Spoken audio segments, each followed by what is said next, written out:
Scratch moderation. It's no secret that it's broken by countless channels making videos about it, so what could I possibly add? Well, a lot actually. In this video, I'm going to show you the problem with the Scratch's moderation, why it's terrible, and how it's ruining its creators. Let's take a look at the truth behind Scratch's moderation.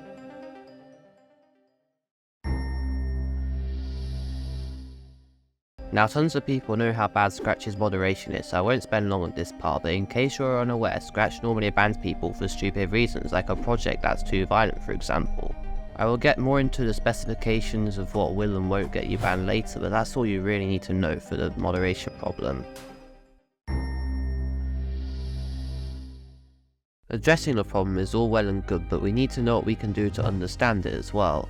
We need to look at why Scratch's moderation is this way. One of the most commonly accepted explanations is that because Scratch is a website used by lots of children, it has very strict moderation to help keep them safe online.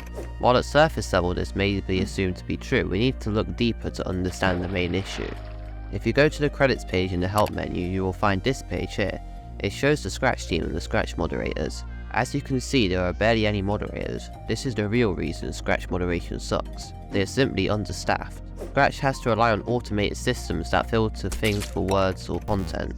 Does this excuse Scratch for their moderation? No, it does not. If the Scratch team cared about the problems, they would hire more staff to moderate the site and reduce the need for automated systems. Another massive thing wrong with the moderation system is that if something is reported too many times, like a comment, project or user, they'll be banned. Also, things like referencing your YouTube channel or other social media platforms can get you banned. You can't even say the names of these platforms without getting timed out. I said Discord once and it timed me out for 5 minutes. The reason? Revealing personal information. Nothing about saying the word Discord reveals any personal information. No one even reviews these bans, they're just given out. If you get banned, it can be very hard to get unbanned. The unbanning procedure is contacting the Scratch team, which is already massively understaffed, and explaining what happened to have them resolve the issue.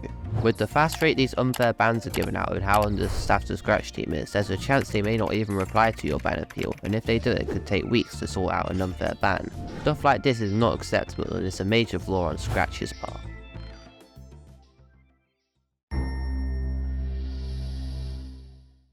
So now we covered how bad the moderation system is, we should know how to evade bans, right? Wrong. The community guidelines that Scratch insists everyone must follow is very vague and does not draw a clear line on when something will or won't get you punished. It says here in the last paragraph of the guidelines, quote, "If you think something on Scratch is mean, insulting, too violent or otherwise destructive to the community, click report to let us know about it," end quote. This doesn't even show how bad something has to be to get you banned, it's relying on people's opinions for moderation, essentially letting the community moderate itself. Now I said Scratch needs more staff, so that should be a good thing, right?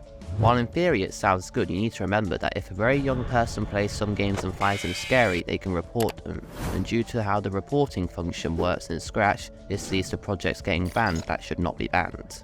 Another thing the community guidelines say is how bad feedback is. Quote, "When commenting on the project, remember to say something you like about it, offer suggestions and be kind, not critical. Please keep comments respectful," end quote. Now this might sound good, but remember, criticism is good. It's free feedback to help you improve your game. Criticism should never be looked down upon. This is discouraging feedback on projects to help make them better. I was on a stream with Project Labs and Spart a while back and we summarized it perfectly, so I'll play it out for you. Even though people saying your game is buggy can be a bit demotivating, it's the most important part. You can't just develop in space, so to speak. You need to have, like, I know it might hurt to see comments like buggy, hard, or how to play, but you should really take those suggestions and put that into the game. Criticism's good. Yeah, criticism is generally good, even if whatever their thing is and there's a bug or maybe just a suggestion or something really random, I wouldn't really take it too seriously. So that's why the community guidelines are not effective enough to solve the massive problem that is Scratch moderation.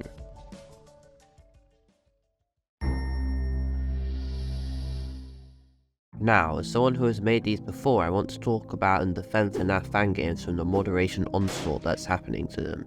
My biggest point on this topic is that Scratch says how welcoming they are, yet they shut down a large community they have just because some children may find the game too scary. Some games have even been taken down, for example, Those Nights at Bobby's. Those Nights at Bobby's was a popular fan game where you had to survive from Bobby and his friends until 6 AM. The game was similar to Pop Goes, if you know what that is. Years ago, however, this game got shut down due to it being quote-unquote too scary. Look at it, the game ain't even that scary. This is an example of terrible moderation. There are many more games that have got taken down due to apparently being too scary. If you find a FNAF Fangame on Scratch that you like, it's a wise idea to save the project to your device, so if it gets taken down you can still play the game. I have respect for people sticking with making FNAF Fangames in Scratch even though the Scratch team hates them. The dedication is crazy.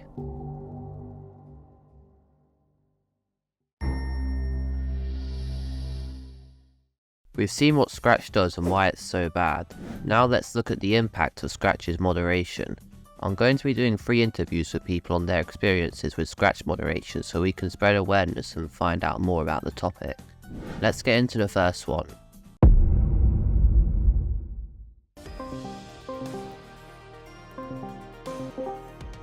Hello? Yo, I'll just ask you a few questions about Scratch moderation really.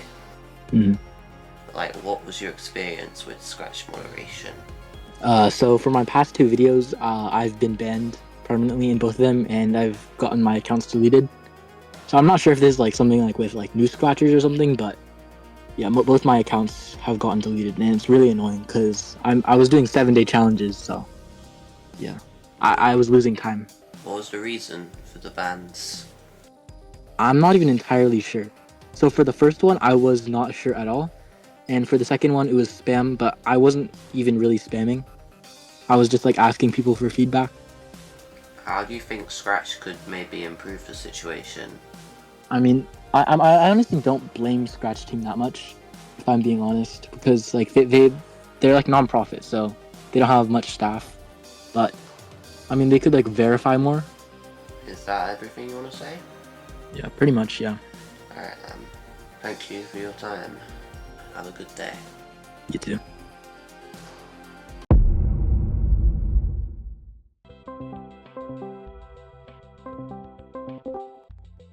Hello, Charlie.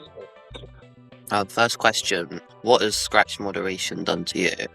Oh, that's a tough question. So, I think when I first joined, they didn't like my username because my username was Sully. So they wanted me to change it at first. I created my first account, Sully, and I was using that for about a year until they finally unbanned my Sully account. And that was my first terrible interaction with the Scratch moderation team. They didn't like my username at all, Sully.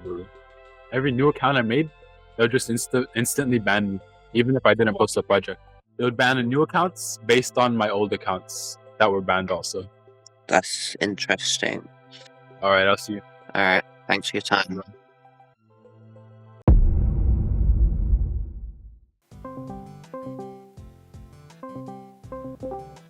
Yo. Let's just like start now, I guess. Yeah.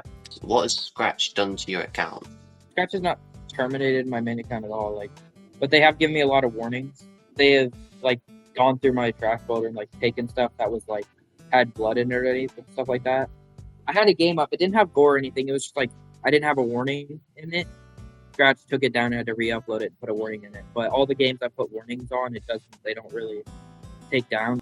But were these projects shared then? The only one that shared is the one I said like I had to re-upload to Scratch. Did like the dark theme. Like I don't really like the Scratch moderation team. I don't as well. I'm making this video. Is that everything? Yeah. Alright, thanks for your time. See ya.